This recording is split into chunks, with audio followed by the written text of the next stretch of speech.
partenariale France-Tunisie qui se tiendra les 9 et 10 juin prochains à l'hôtel Regency de Gamart. Alors j'ai à mes côtés donc M. Bertrand de la Forest d'Yvonne qui dirige le bureau de Business France au sein de l'ambassade de France à Tunis.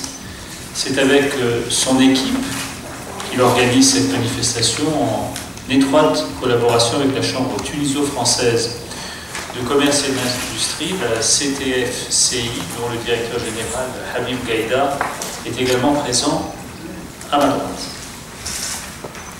Alors avant d'évoquer dans les détails ce projet, son objectif bien sûr et son contenu, je rappellerai l'origine du choix de Tunis pour que cette manifestation se tienne dans votre capitale. Business France, au niveau de sa direction générale à Paris, Business France, je rappelle que c'est le nouveau nom d'UbiFrance, décide chaque année d'organiser 2 ou 3 forums partenariaux dans des pays considérés comme prioritaires. On sait que les entreprises françaises peuvent trouver des relais de croissance à travers de nouveaux partenariats. Alors après Alger en 2013, puis Casablanca en 2014, c'est au tour de la Tunisie d'avoir été retenue en 2015 et nous en sommes évidemment particulièrement satisfaits. S'agissant maintenant de l'objectif, il vise à proposer aux participants, qu'ils soient français ou tunisiens, une mise en relation qui leur permettra de nouer des partenariats solides et qui s'inscrivent dans la durée. Dans un second temps, ces futurs partenaires pourront envisager, s'ils le souhaitent, de partir ensemble à la conquête de marchés des pays tiers à partir de ce que j'appellerais la plateforme Tunisie. C'est l'idée de hub. Cela se fait d'ailleurs déjà, comme vous le savez sans doute, dans le cadre de l'Alliance franco-tunisienne pour le numérique, qui avait été, je dirais, annoncée, lancée lors de la visite d'État du président de la République française en juillet 2013, et qui a connu un grand succès au point qu'aujourd'hui, une quarantaine de binômes franco-tunisiens, de sociétés françaises et tunisiennes, se sont constitués. Et certaines d'entre elles ont d'ailleurs prospecté conjointement des marchés comme celui de la Côte d'Ivoire, ou sont allées aux Émirats Arabes Unis, au salon JTEX de Dubaï, qui est l'un des plus grands salons au monde, pour présenter justement cette offre conjointe franco-tunisienne. Tout ceci s'est fait évidemment avec l'appui de l'ambassade de France, avec l'appui d'UbiFrance, mais aussi du CEPEX, qui est tunisien, ou bien de la Fédération tunisienne des TIC à travers Infotica. Pour utiliser une formule bien connue, nous sommes donc dans une logique d'appui à la mise en place de partenariats gagnant-gagnant, pour ne pas dire win-win.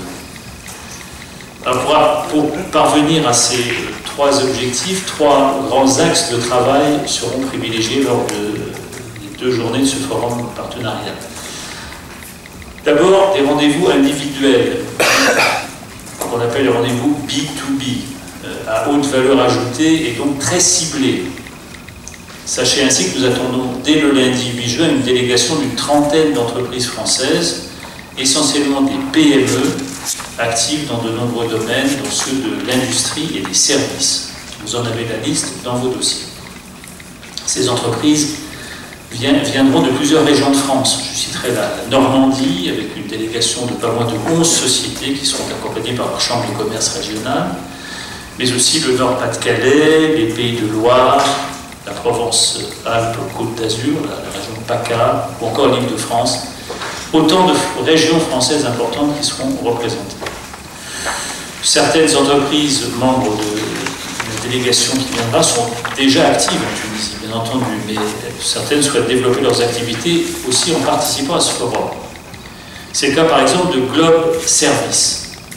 Je la cite parce que c'est assez emblématique justement de l'esprit dans lequel ces entreprises viennent en Tunisie. C'est une société de services télécom et IT qui est présente en Tunisie, mais aussi en Côte d'Ivoire et en Algérie, et qui a créé une filiale en Tunisie il y a 5 mois. Elle a 2 projets phares, qui sont l'installation et la mise à disposition du Wi-Fi gratuit dans les lieux publics et privés, comme les hôtels ou les restaurants. à Tunis, mais aussi à Tabarka, Hammamet, Sousse et Djerba, afin de proposer de nouveaux espaces publicitaires aux annonceurs. Pour gérer ce projet, une vingtaine d'embauches sont prévues dans une période de 6 à 10 mois, à 12 mois. La Tunisie est le pays pilote de cette expérience et à terme pourrait servir de hub, une plateforme pour déployer ces solutions sur l'ensemble de l'Afrique, à commencer par l'Algérie et la Côte d'Ivoire. D'autres sociétés viendront à la découverte du marché tunisien, comme par exemple Synchronic, qui est fabricant et intégrateur de solutions de sécurité électronique depuis 25 ans, notamment dans les domaines du contrôle d'accès, de l'alarme, de l'intrusion, de la supervision, de la vidéosurveillance et de la transmission. Synchronic souhaite pénétrer le marché tunisien auprès des grandes entreprises dites sensibles, comme les sites industriels, les banques, ou bien encore les sites commerciaux. Afin que ces rendez-vous soient un succès, les équipes de Business France et de la Chambre tuniso-française de commerce et d'industrie travaillent actuellement d'arrache-pied à l'élaboration de plus de 300 rendez-vous à haute valeur ajoutée, j'insiste sur cette formule. Et les entreprises tunisiennes se solliciter pour rencontrer la délégation française répondent très positivement, je peux vous le confirmer. Alors, certaines filiales françaises déjà installées en Tunisie seront également intégrées à ces programmes de rendez-vous individuels.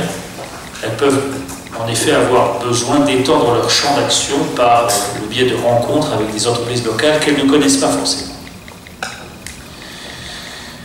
La seconde composante du forum consiste en l'organisation de tables rondes et d'ateliers techniques. Les conseils du commerce extérieur de la France, forts de leur expérience en Tunisie, interviendront le 9 juin lors de la table ronde sur la thématique du partenariat. Des témoignages, des conseils seront mis en avant, ainsi bien entendu que l'exemple de l'Alliance franco-tunisienne pour le numérique qui est très emblématique, je dois dire, de cette nouvelle approche que nous avons. Et il faudra aussi consacrer du temps à l'évocation des outils de financement. Évidemment, c'est quelque chose qui est attendu, qui est important. Et un point sera fait à cet égard, d'abord par le service économique régional de l'ambassade, qui évoquera la ligne de crédit PME-PMI qui est mise en place par Bercy. Et puis l'Agence française de développement, l'AFD, interviendra également, de même que BPI France. Mais d'autres thématiques seront abordées, outre les outils de financement, le financement, le cloud computing, l'efficacité énergétique ou encore l'énergie solaire. Troisièmement, le village expert. Le village expert. Ce village expert, qui est la troisième composante de ce forum, complétera le dispositif de renseignement mis à disposition des visiteurs. Les visiteurs pourront donc se rendre sur ce qui se veut être ou se voudra être un véritable espace d'échange et de conseil dédié aux professionnels tunisiens et français qui souhaiteraient discuter de communication, de distribution, d'énergie, de logistique, de produits financiers, de fiscalité, le tout sur des stands qui seront aménagés pour l'occasion. Ces espaces seront occupés par des entreprises françaises déjà installées et actives en Tunisie. J'en citerai pour l'exemple quelques-unes. Vous connaissez bien sûr comme Total, Orange, GEFCO ou encore l'UBCI, la filiale de BNP Paribas, qui seront là aux côtés d'autres entreprises que vous connaissez bien et dont vous avez encore une fois les noms dans vos dossiers. Vous l'aurez compris, cette manifestation sera différente d'un simple colloque ou d'un simple séminaire. L'idée est vraiment de créer un espace d'échange et, si nécessaire, par la suite, de proposer des solutions d'accompagnement aux entreprises qui entament des démarches de rapprochement. Les PME françaises et tunisiennes possèdent en effet beaucoup de similitudes, de points communs, notamment la taille de leurs effectifs. Les grands groupes et les entreprises de taille intermédiaire, les ETI, ne seront pas oubliées pour autant. Certaines d'ailleurs viendront de France également. La clé de la réussite d'une telle manifestation, dont vous mesurez bien l'importance, réside dans la venue de visiteurs professionnels qui sont attendus par les entreprises françaises. Pour les informer et les convaincre de nous rejoindre les 9 et 10 juin, au-delà de notre rencontre d'aujourd'hui à l'ambassade, certains d'entre vous, comme Express FM, Business News ou Leaders, nous aident déjà à communiquer sur ce que nous voulons être un bel événement franco-tunisien au service des entreprises, et je les en remercie. D'autres partenaires sont d'ores et déjà très présents à nos côtés. Je peux citer par exemple la FIPA, bien sûr, mais aussi le CEPEX et l'API, l'Agence de promotion de l'industrie. S'agissant de la FIPA, je veux préciser que plusieurs entreprises françaises resteront en Tunisie après la fin du forum partenarial pour assister aussi à la 15e édition du TIF 2015, le Tunisian Investment Forum, organisé par la FIPA qui ouvrira ses portes le 11 juin, le lendemain. C'est un événement important, vous le savez.